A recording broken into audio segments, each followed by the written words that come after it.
복수혈전 제1화 퀸카 동창 드디어 돌아왔다.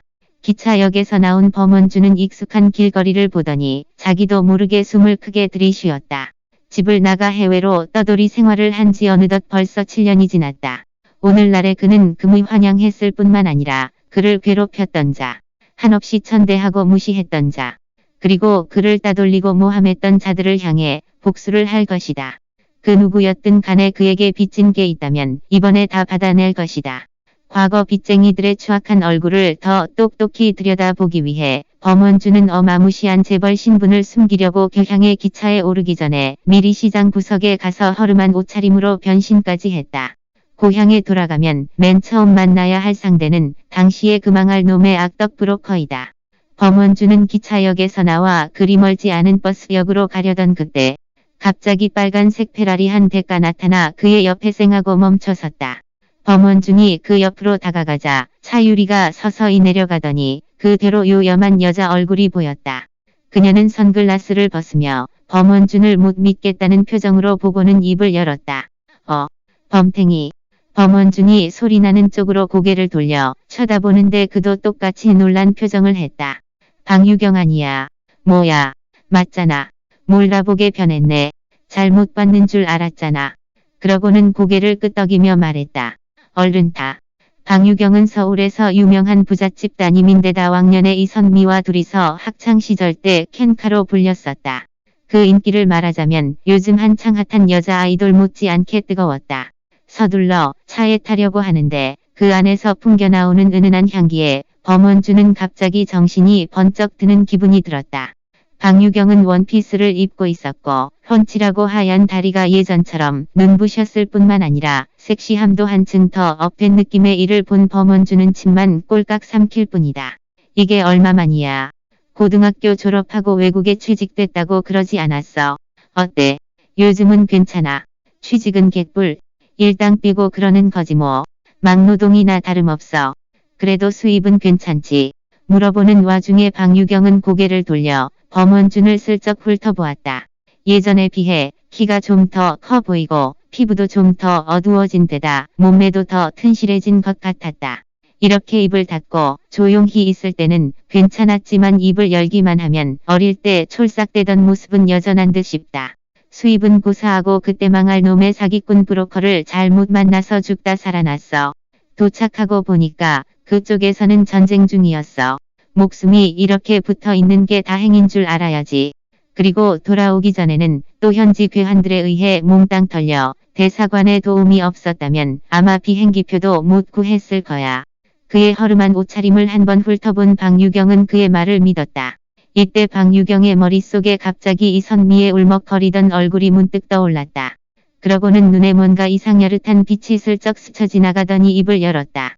참, 너 근데 원래 이선미를 짝사랑하지 않았어? 방유경은 운전을 계속하며 물었다. 범원준뿐만 아니라 아마 학교 내의 모든 남학생들이 이선미와 방유경을 좋아했을 것이다. 누가 그래? 내가 짝사랑했던 건 너야. 그 말이 장준호 입에서 나온 거라면 얼마나 좋았을까. 하지만 애석하게도 상대는 그가 아닌 범원준이니 방유경은 그냥 웃어넘기고 말았다. 그러고는 슬쩍 웃으며 물었다. 야, 너 이선미랑 결혼하고 싶냐? 순간 범원준은 멈칫했다. 내가 원한다면 니을 너한테 시집가게 해줄게. 범원준의 얼굴에는 놀란 기색이 역력했다. 부끄러워할 거 없어. 오렌지기 친구인 걸 생각해서 주선하고 싶어서 그래. 범원준은 말문이 막혔다. 이선미는 얼굴이 예쁠 뿐만 아니라 아버지가 직여 높은 공무원으로 일한다고 들었다. 돈이 방유경 집안보다 많지 않은 것 빼고는 지위와 품위를 따지면 모두 방유경보다 한 수 위였다. 그녀 따위가 무슨 근거로 이선미 대신 결정하는 거지.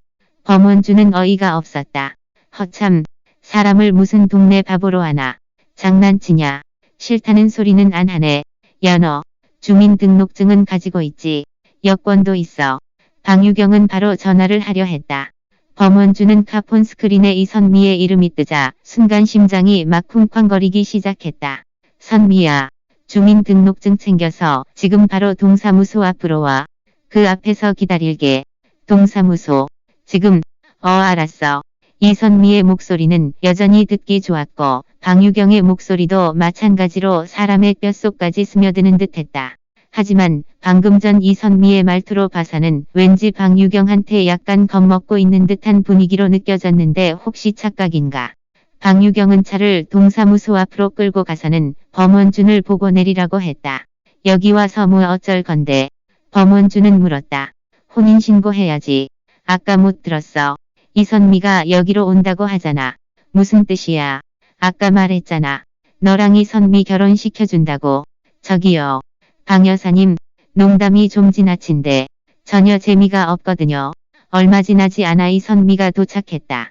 얼굴에는 초조한 기색이 역력했고 범원준한테는 눈길 한 번 주지 않은 채 방유경을 향해 바로 앞까지 다가갔다.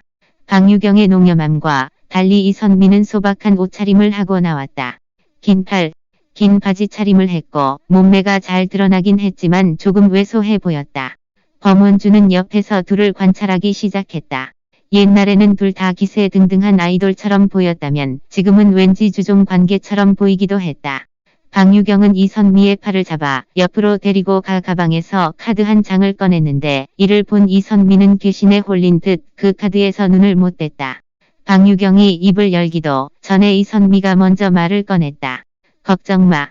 앞으로는 절대로 장준호와 연락 안 할게. 약속할 수 있어. 아니, 내 생각이 바뀌었어. 방유경은 옆에 서 있는 범원준을 슬쩍 보더니 이선미한테 말했다. 연랑 결혼하면 너희 아빠 신장 이식 수술 비용의 병원비, 그리고 앞으로 회복에 필요할 비용까지 전부 다 책임져 줄게. 순간 이선미는 굳어버렸다. 장준호와 헤어지는 건 그렇다 쳐도 결혼은 전혀 상관없는 일이기 때문이다. 이선미는 고개를 돌려 방유경의 시선을 따라 한참이나 쳐다보더니 그제서야 알아본 듯 입을 열었다. 범탱이. 뭐가 뭔지 어안이 벙벙한 범원준은 그냥 어색하게 웃기만 했다. 청천벽력 같은 소식에 이선미는 금방이라도 기절할 듯 싶었다. 이선미의 절망적인 모습을 쳐다보던 방유경은 속이 다 후련해났다. 하지만 그녀는 희색을 참으며 계속해서 말했다. 선미야. 기회는 자주 오지 않아. 범원준은 외국에까지 갔다 와서 예전과는 달라. 이런 부자 신랑감을 얻으면 너도 이참에 인생 역전하고 그러다 내가 잘 되면 나도 그 득을 좀 볼 수 있잖아. 방유경은 일부러 이선미를 난처하게 하는 게 분명했지만 이선미는 이를 참을 수밖에 없었다. 하지만 누구도 오늘의 범원준은 그야말로 명실상부한 부자 신랑감이라는 사실을 알지 못했다. 그걸 알 리가 없는 이선미는 손에 금그릇을 들고도 알아 못 보고 사처로 동냥하러 다니는 꼴이 된 것이다.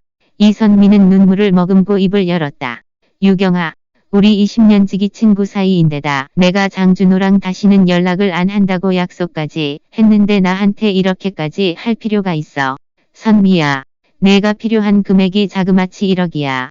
내가 1억을 빌려주는 대가로 너를 마치 원한 맺힌 여자로 만들어 맨날 장준호를 걱정시킬 수는 없잖니. 차라리 내가 결혼하고 애도 낳고 해야 준호가 너한테 단념할 거 아니야. 그제서야 이선미는 방유경이 단지 그녀한테서 장준호를 빼앗아 가려고 할 뿐만 아니라 그녀의 일생을 두고두고 모욕하려고 한다는 것을 깨달았다. 근데 문제는 범원준이다. 이 범탱이 같은 아빠를 구하기 위해 이선미는 지옥의 눈물을 닦고 절망적이지만 알았다는 듯 고개를 끄덕였다. 제2화 굴욕의 거래. 이런 행운이 다 있다니 너무 갑작스러운 거 아니야. 범원준은 이 둘을 따라 동사무소에 들어가 혼인신고를 마치고 또 동사무소 옆에 있는 작은 사진관에서 결혼기념사진까지 찍었는데 이때까지도 그는 모든 것이 꿈만 같았다. 한편 방유경은 이선미를 한쪽으로 끌고 가나지막한 소리로 말했다. 내 사정을 내가 모를 리 없지. 너에게는 이 1억이 천문학적인 액수인 것을 잘 알아. 나한테도 적지 않은 금액이라서 말인데 이 돈을 갚을 기한을 정해야 하지 않겠어.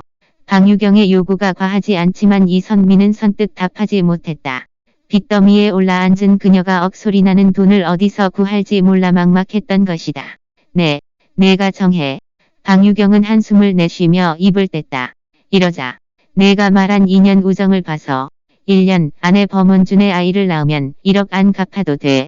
그렇지 않으면 1년, 아니다. 1년 더 늦춰줄 테니 2년 안에 반드시 1억 갚아. 이선미의 아버지는 신장배사로 신장이 필요했다.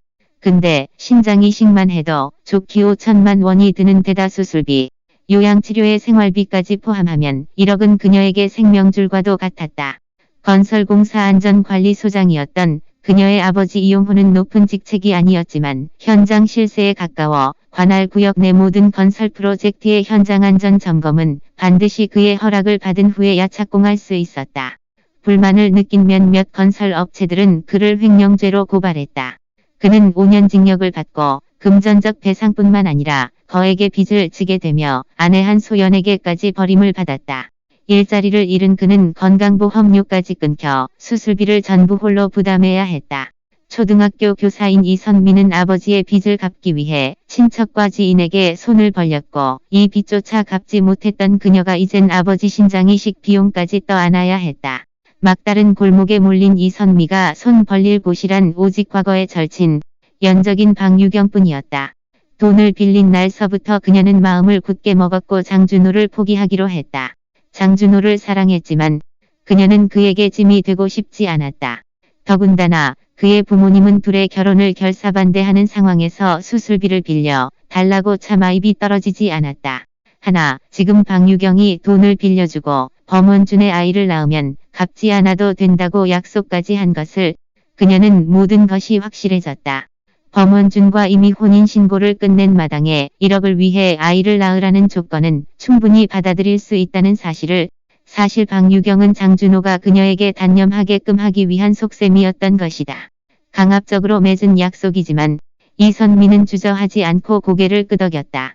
오히려 마음속으로 범원준을 증오했다. 범원준이 오늘 막 돌아왔고 우연히 방유경과 기차역에서 만났다는 사실도 모른 채 그가 방유경과 일찍이 수작을 부린 것으로 생각한 것이다. 심지어 그 1억이 범원준의 돈이 아닌가 의심까지 하며 방유경이 대인배가 못 된다고 생각했다. 이선미의 답을 듣고 난 뒤 방유경은 그에게 다가가 연락처를 남기고 그를 학교 동창 채팅방에 추가하며 메시지 한 줄을 남겼다. 너희 행복해야 해. 결혼식 때 불러줘. 내가 꼭 줄에 서줄게. 이어 방유경은 그를 향해 익살스러운 표정을 지으며 동사무소를 성큼성큼 걸어 나와 스포츠카를 몰고 떠났다. 그는 유유히 떠난 방유경을 보며 한참을 멍하니 서 있었다. 이선미를 어떻게 불러야 할지 모른 그는 만면에 어색한 미소를 띠며 말을 이었다. 나 도대체 뭐가 뭔지 모르겠어. 난 알아. 이선미는 무뚝뚝한 표정을 한 채 말을 이었다. 너의 집으로 가. 아님, 호텔로 가. 내 집, 호텔. 범원주는 당혹스러운 표정으로 이선미를 응시했다. 좀 전에 혼인신고했잖아. 우리 정식 부부야. 어쩌자는 거지. 정식 부부가 됐다고 이렇게 급하게 진도를 빼야 해. 결혼식도 올리지 않았는데. 선미 아내가 좀 이해가 안 가서 말인데. 방유경이랑 무슨 얘기를 했길래 혼인신고를 흔쾌히 해주는 건데. 이선미는 차갑게 웃으며 로비 쪽으로 발길을 옮겼다. 이선미는 범원준이 순진무구한 척, 그것도 티나게 순진한 척하고 있다고 생각했다. 그는 재빨리 이선미를 뒤쫓아갔다. 길가에서 택시를 잡으려는 순간 스쿠터를 탄 장준호가 그들 앞에 섰다. 준호. 그는 이런 우연이 다 있나 싶었다. 여기서 장준호를 만날 거라고는 생각지도 못했기 때문이다. 학창시절에 잘생긴 모습 못지않게 여전히 멋져 보였지만 거만한 모습은 약간 수그러들어 보였다. 스쿠터를 타는 걸 보니 일반 사람 못지않게 평범한 삶을 사는 듯했다. 그와 장준호, 방유경과 이선미 4명 모두 같은 중학교를 나왔다. 장준호는 방유경에게서 이선미가 다른 남자와 혼인신고하러 동사무소에 갔다는 연락을 받고 불이 나게 스쿠터를 타고 온 것이다. 범원준이 있다는 것조차 눈치채지 못한 장준호는 그의 부름에 그제야 그를 알아보고는 눈을 깜박거리며 넋을 놓고 쳐다보다가 범원준을 알아봤다. 범탱이. 하하. 장준호. 이런 우연이. 범원준이 앞으로 다가서려 하자 이선미가 순간 그의 팔을 감싸 안으며 말을 꺼냈다. 가자. 빈 택시 왔다. 이선미가 그의 팔을 안고 있는 모습을 보자 장준호는 그대로 넋을 잃고 말았다. 아직도 둘의 관계를 모르는 범원준은 친근하게 다가온 아름다운 이선미에게 크게 놀랄 뿐이었다. 이어 그는 혼인신고서를 꺼내 들고 장준호 앞에서 흔들어 보였다. 준호야. 생각지도 못했지. 우리 혼인신고했어. 듣고 있던 장준호는 스쿠터를 바닥에 내동댕이 쳤고 곧바로 쓰러진 스쿠터 위로 뛰어넘어 그의 손에 쥐고 있던 혼인신고서를 빼앗더니 온몸을 부들부들 떨며 뚫어지게 쳐다보았다. 선미야, 왜 하필이면 범탱이야. 날 아무리 싫어한다 해도 그렇지. 왜 이런 망나니 자식을 고른 거야. 학창시절 반에 남학생이 31명 있었다. 그 가운데 범원주는 29명에게 두들겨 맞았는데 오직 순진하고 착한 왕우만이 그를 때리지 않고 유일한 친구가 돼주었다. 그가 허구한 날매를 자처하고 다녔기에 범탱이라는 별명이 생겼던 것이다. 이선미가 헤어지자고 한 것도 충격이었는데 그녀가 선택한 사람이 하필 범원준이라니. 장준호는 숨을 쉬지 못할 것 같았다. 장준호는 세상 모든 남자에게 질수는 있어도 범원준만큼은 안 된다고 생각했다. 그제야 그는 둘 사이가 심상치 않다는 것을 눈치챘다. 이선미는 굳은 표정을 한 채 장준호에게 말을 건넸다. 말 조심해. 누가 망나니야. 지금은 내 남편이란 말이야. 남편. 하하하. 화가 치민 장준호는 썩소를 지었다. 그의 몸집은 장준호만큼 커지고 이젠 키도 비슷한 그를 향해 장준호는 손에 들고 있던 혼인신고서를 그의 얼굴에 갈기며 그가 넘어질 때까지 연신주먹질을 해댔다. 장준호도 범원준의 복수 대상이었다. 어려서부터 그를 괴롭혔던 장준호가 이젠 이선미 앞에서 예전에 때렸던 것처럼 그를 때리는 것이었다. 범원준은 애써 분을 사귀며 쌓이고 쌓인 원한을 모두 가슴에 새겼다. 하지만 무엇보다 그는 이선미의 반응을 보고 싶었다. 뭐 하는 짓이야. 이선미는 달려가 범원준을 끌어안고 자신의 몸으로 장준호를 막았다. 장준호, 경찰 부르기 전에 그만해. 경찰, 범탱이 때문에 경찰을 불러. 하. 장준호는 절망에 빠진 듯 울부짖으며 바닥에 쓰러져 있는 스쿠터를 대로 한 채 무작정함만 보고 미친 듯이 달려갔다. 지켜보고 있던 이선미는 가슴이 아려왔다. 달려가 장준호를 붙잡고 싶었지만 고통스럽게 병실에서 수술 날짜만 기다리고 있는 아버지가 눈앞에 아른거렸다. 그녀는 왈칵 쏟아져 나올 뻔한 눈물을 애써 참으며 입술이 찢어지도록 꽉 깨물었다. 제3화 반 전체의 웃음거리. 바닥에 엎드려 있던 범원주는 이선미가 몸으로 자신을 가리고 있는 것을 보고 한동안 설레면서도 입으로는 뻔한 말을 했다. 선미야, 고마워. 장준호는 왜 이러는 거야. 미친 거 아니야. 너도 알겠지만 이번엔 내가 잘못하지 않았어. 걔가 일어나. 이선미는 벌떡 일어나 차갑게 말하고는 이내 돌아서 길가로 나와 손을 흔들며 택시를 불렀다. 범원주는 얼른 바닥에서 일어나 이선미의 곁으로 걸어가 말을 하려는 순간 이선미는 혐오하는 눈빛으로 그를 노려보았다. 가까이 있지 말고 멀리 떨어져 있어. 범원주는 어리둥절했다.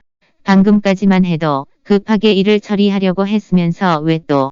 이선미는 그의 생각을 짐작한 듯 한마디 덧붙였다. 오늘 밤엔 너와 첫날 밤을 보낼 테니까 걱정 마. 하지만 나는 쭈뼛거리고 질척대는 걸 싫어하니까 멀리 떨어져 있는 게 좋겠어. 아니, 그런 뜻이 아니라. 나는, 무슨 뜻이야. 너는 나의 위급한 상황을 틈타 방유경하고자고 나를 모욕하려던 거 아니야. 좋아. 내가 너희들의 요구를 만족시켜주지. 내 몸을 원하는 거 아니야. 오늘 밤에 줄게. 위급한 상황을 틈탔다고. 나는 마침 택시 한 대가이들 앞에 서자 이선미는 조수석에 앉았다. 범원준이 승차를 망설이고 있을 때 이선미는 쌀쌀하게 물었다. 안 타고 뭐해. 빨리 타. 범원준은 애써 웃다가 영문도 모른 채 뒤통수를 극적거리더니 뒷좌석 문을 열고 올라탔다. 어쨌든 이미 혼인신고까지 마친 마당에 이선미가 자신의 처지를 이용하려 했다는 말이 무슨 뜻인지 범원준은 알고 싶었다. 이선미가 운전기사에게 서울병원으로 가달라고 말했다. 그녀와 범원준의 휴대폰이 동시에 울렸다. 카톡 알림음이었다. 두 사람은 거의 동시에 휴대폰을 꺼내어 대화창을 열어보니 동창들 단톡방이 난리가 났다. 방유경이 방금 전에 보낸 메시지 때문이었다. 범원준과 이선미가 동사무소에서 혼인신고를 했으니 모두들 축하해줘. 의 세상에. 방유경, 헛소문이면 한턱을 쏴야 해. 의 잠깐만. 범원준이라면 누구지? 함부로 설치고 다니는 그 범탱이. 장준호는 어떻게 된 거야? 힘에 부치면 나한테 말하면 되지. 도움을 받더라도 범탱이는 찾을 필요가 있나? 의 이선미 오버. 이선미 오버. 배가 불렀는데 책임지는 사람이 없다고 범탱이에게 뒤집어 씌울 필요는 없어. 내가 책임져 줄게. 결혼식도 호화롭게 해줄게. 너희들 장난치지 마. 이선미의 아빠가 중병을 앓고 있어서 신장이식 수술을 해야 하는데 몇 천만 원이 필요하대. 그래서 뭔데? 범탱이가 돈 많은 여자라도 생겼나? 아니면 은행이라도 털었나? 범탱이 주제에 돈 많은 여자를 만난다고 은행을 턴다고. 하하하. 어쩐지 이놈이 뜬금없이 단톡방에 들어와 있더라니. 단톡방 운영자님, 이놈을 추방시키세요. 범원주는 이선미의 아버지가 목돈이 필요하니 방유경이 방금 그녀와 거래를 했을 것이라는 사실을 문득 깨달았다. 시발, 몇 천만 원도 돈이라고. 내 한 끼 밥값도 안 되는걸. 범원주는 이선미처럼 그렇게 예쁘게 생긴 사람이 집안에 몇 천만 원도 없다는 사실을 이해하지 못했다. 그의 예상대로 이 멍청한 친구들은 여전히 선입견을 가지고 그를 평가하고 있었다.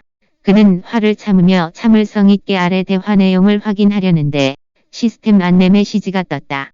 죄송합니다.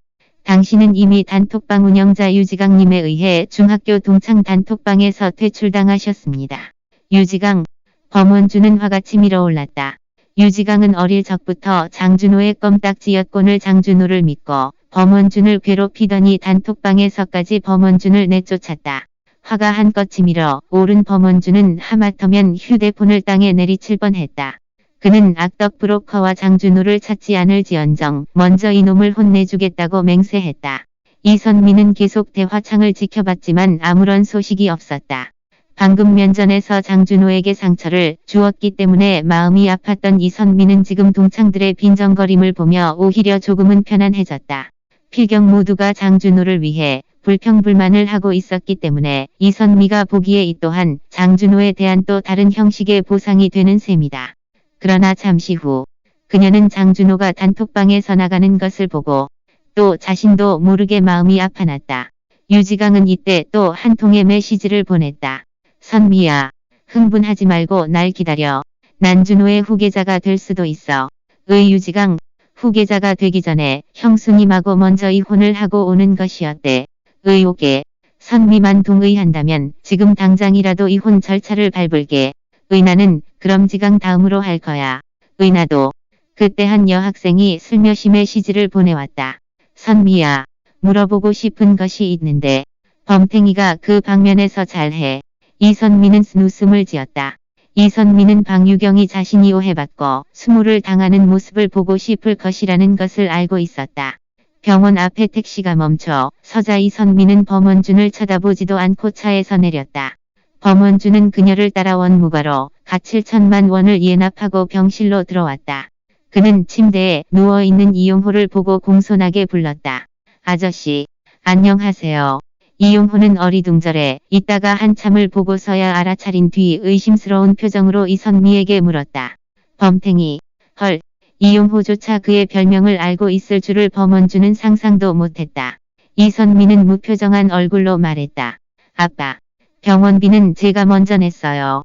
나중에 다시 주치의와 상담해서 다음 주에 수술이 가능한지 알아볼게요. 이용호는 고개를 끄덕였지만 조금 이해가 가지 않았다. 오전까지만 해도 돈을 구할 수 없다던 이선미가 오후에는 어떻게 돈을 구해왔을까? 이선미는 이어 말했다. 아빠, 한 가지 더 말씀드릴 게 있는데 우리 두 사람 이미 혼인신고를 마쳤으니 수술이 끝나면 결혼식을 올리려고요. 뭐? 범탱이랑 결혼을 해. 이용호는 자신의 딸이 좋아하는 것은 장준호라는 것을 알고 있다. 그가 병원에 입원한 이후로 매일 밤마다 장준호가 이곳에서 밤을 새우며 그를 보살폈었는데 어떻게 이용호는 딸이 방금 낸 병원비가 틀림없이 범원준과 관련이 있을 것이라는 것을 문득 깨달았다. 범원준이 몇 년 동안 외국에서 돈을 많이 벌었나. 정말 사람은 겉모습만 보고 판단해서는 안 되고 바닷물은 말로 될 수 없다. 그러나 이용호는 딸이 결코 돈에 눈이 먼 사람이 아닐 뿐만 아니라 장준호와 매우 금슬이 좋았기에 그녀가 이렇게 하는 것은 완전히 자신을 위해서라는 것을 알고 있다. 이용호는 한숨만 쉴 뿐 다른 할 말이 없었다. 이선미가 몸을 돌려 병실을 빠져나갈 때는 범원준과 말도 하지 않았다. 범원준은 웃는 얼굴로 이용호에게 작별 인사를 한 뒤 서둘러 따라 나섰다. 병원 문 앞에서 이선미는 다시 물었다. 말해. 너희 집으로 갈까? 아니면 호텔로 갈까? 방유경은 1년의 기한을 줬고 지금은 이선미의 배란일이기 때문에 공교롭게도 오늘 임신할 수 있을지도 모른다. 제4화. 또 한 번 모욕을 당하다. 이선미는 오늘 밤 범원준과 잠자리를 한 번 가진 뒤에 다음 달에 생리를 정상적으로 하나 지켜보기로 했다. 생리를 한다면 그녀는 범원준과 한 번 더 잠자리를 가지고 생리를 하지 않는다면 임신했음을 증명하는 것이니 정말 임신을 했다면 이선미는 범원준과 다시는 잠자리를 하지 않을 것이다. 다시 말해 결혼하여 아이를 낳더라도 이선미는 범원준과 이번 한 번만 잠자리를 할 것이라는 뜻이다. 범원준은 오히려 서두르지 않았고 부드럽게 웃으며 그녀에게 물었다. 내 생각이 맞는다면 그 카드는 아까 방유경이 너에게 준 것일 텐데 그녀가 너에게 이 돈을 준 대가로 나와 결혼을 하고 나의 아이를 낳아라고 한 거 맞지? 그뿐만이 아니야. 그녀는 모두 내게 1억을 빌려주고 1년의 기한을 줬는데 만약 1년 안에 내가 너의 아이를 낳는다면 1억은 갚을 필요가 없어. 범원준은 그녀의 말을 듣고 너무 놀라서 숨이 막혔다. 이건 말도 안 돼. 비록 예전에 내가 방유경을 짝사랑했지만 그녀는 나를 똑바로 쳐다본 적이 없었는데 오늘 어떻게 나를 위해. 범원준은 머리를 극적이더니 갑자기 무언가를 깨달았다. 그러니까 너의 뜻은 방유경도 장준호를 좋아하니까. 이선미는 그를 향해 눈을 희번덕거리더니 이내 짜증이 났고 속으로 투덜댔다. 원래부터 너의 면상을 보면 역겨운데 이제야 알았다는 듯이 연기하다니. 이 나쁜 새끼. 평생 내가 지옥에서 사는 것처럼 고통스러우라고 그러는 거야. 바로 이때 SUV도 대가 그들의 앞에 멈춰서더니 유지강이 그의 부하들과 차에서 내렸다. 와, 진짜 범탱이네. 안 본 지 몇 년 된 것 같은데 그 사이에 키도 크고 피부도 까맣고 몸도 건장해졌네. 그런데 우리 범탱이 특유의 버릇은 왜 아직도 안 고쳐진 거야? 깡패 모습을 한 유지강은 말을 마친 후 냉소를 머금고 바로 범원준을 향해 다가갔다. 범원준은 유지강을 본 그 순간 너무 화가 나서 심장이 터질 것만 같았다. 그래도 그는 꾹 참았다. 그는 이선미의 반응이 궁금했기 때문이다. 유지강은 데리고 온 부하들과 함께 그를 에워쌌고 이선미는 그들이 무엇을 하려는지 알고도 아무렇지 않게 서 있었다.